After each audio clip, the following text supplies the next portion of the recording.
If your class contains references to unmanaged resources that you really do need to clean up as soon as you're done with the instance of that class, then you can be a bit more proactive. You can implement a special interface called system.iDisposable. Implementing the iDisposable interface requires that you provide a single method called dispose. In this method, you can place code that you want to run in order to release precious external resources, such as file handles or database connections. Now, the concept of implementing an interface is beyond the scope of what we're doing here.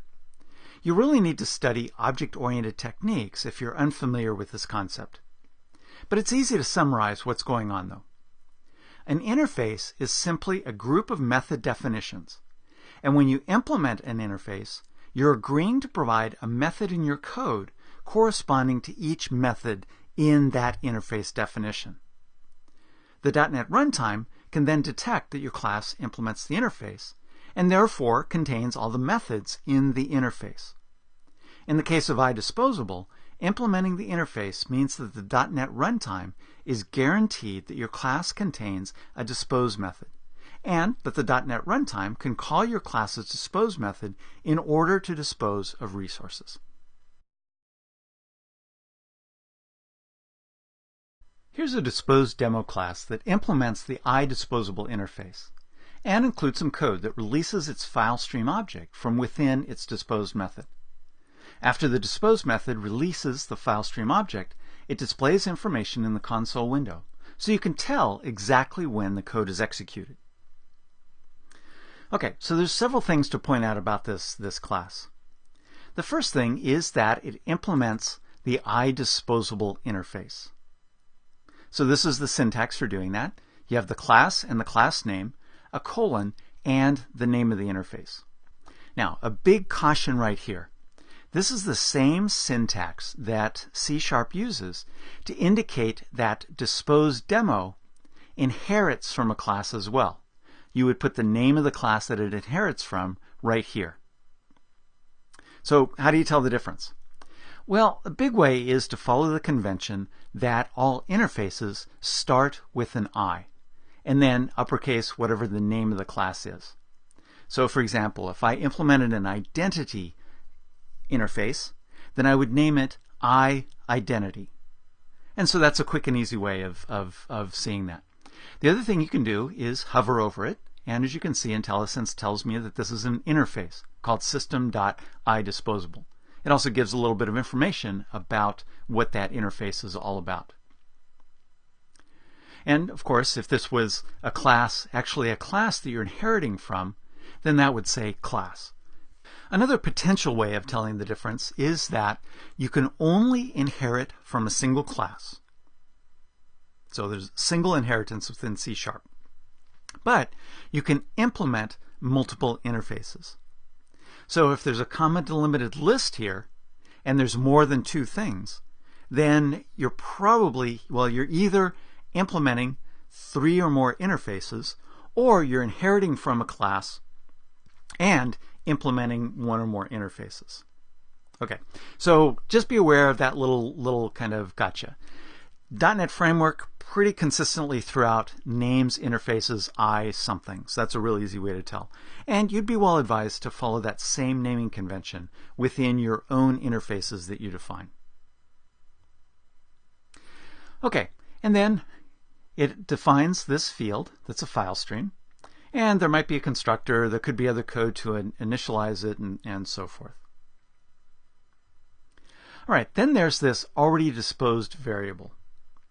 The idea here is that the code in the dispose method has to be able to survive being called more than once, because there's really no guarantee that external code is going to call it multiple times.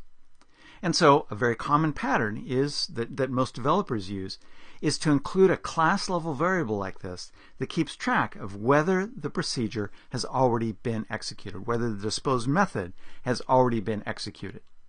And so it's set to false by default.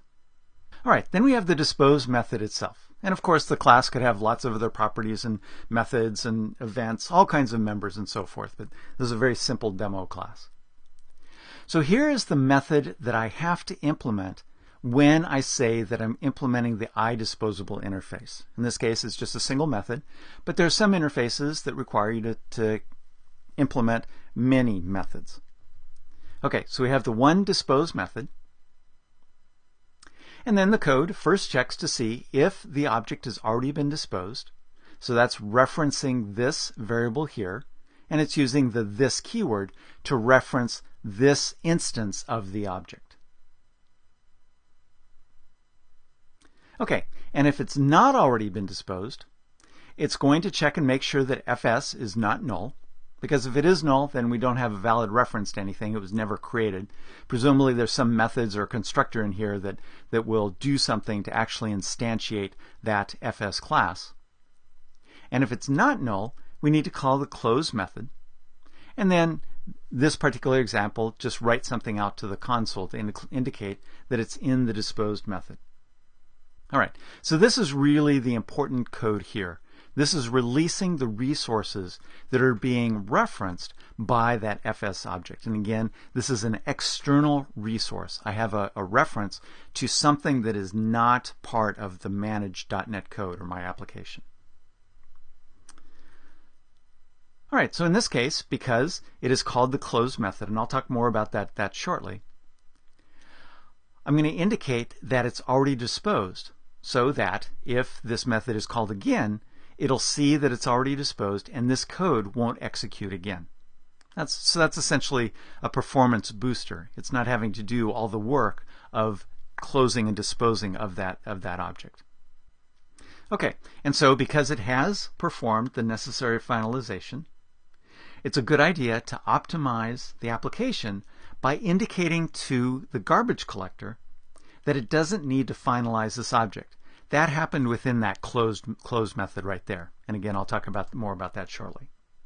So in order to do that, to short circuit that and help make the garbage collector be a little bit more efficient, I just include this gc.suppressFinalize and reference to this instance of the object. All right, so in order to use that, I have this testDispose method in my program.cs file. And so I create an instance. Well, actually, I declare an instance of disposeDemo. And then I instantiate the object right there. Demo now has a reference to that object. And then, presumably, I would do some other interesting things with the code in here. But in this case, the only interesting thing I need to do is just new up the object. And then the finally code is going to execute. Keep in mind that because I wrap this in a try block, this finally code is guaranteed to execute. There are a few exceptions to that. For the most part, unless other weird exceptions occur, the finally code block is guaranteed to execute. And then it makes sure that demo's not null. And then it calls that dispose method. And again, this is the dispose method that we were just talking about that is part of this dispose demo class. And that's what it's going to cause all of this code to execute. Okay, the last thing to point out here is that because you really don't know when the code in your finally block is going to run, it's up to you to ensure that you don't attempt to call the object's dispose method if the object is null. Because the null object, well, not really an object, null, doesn't have a dispose method. And if you don't have this check, this is going to cause an exception because a null object doesn't have a dispose method. It's not, null is not an object. Okay, so you should make sure to do this kind of check to make sure that dispose is actually going to be able to run successfully. Now, when working with classes provided by the .NET Framework, there's a pretty general rule. If the class implements iDisposable, you should call the dispose method. It's there for a reason. Some classes, like the FileStream class, also include the close method, and that's what we actually used here within the dispose demo object. So if there's a close method, that calls the dispose method for you. And it also calls the GC suppress finalize. So in fact, if you called this file stream object's dispose method directly, you don't get that added benefit of it automatically calling gc.suppressFinalize. So again, if the object has a close method, use the close method, takes care of everything for you, you're done. And in fact, you can implement that same kind of functionality in your own classes. Okay, so come back over here to program.cs. Now, it's not terribly difficult to make sure that you call an object's dispose method and to ensure that the object reference isn't null before you call the dispose method. But it really feels like it shouldn't even be that much effort. So, this code isn't real complicated here, but, it's a few lines of code. So C#, in order to make things simpler, lets you wrap code that uses the disposable object in what's called a using block. So there's the using keyword. This is not the same as the using directives that you commonly include at the top of C# files, code files, in order to save keystrokes. This is doing something completely different. The using block in this case guarantees that once the code within it completes, or if an exception occurs within the block and code execution leaves the block, then the .NET runtime will call the object's dispose method for you. So all you need to do is use this using block. In the parentheses, you do the declaration of the object that you want to dispose once the using block has finished executing.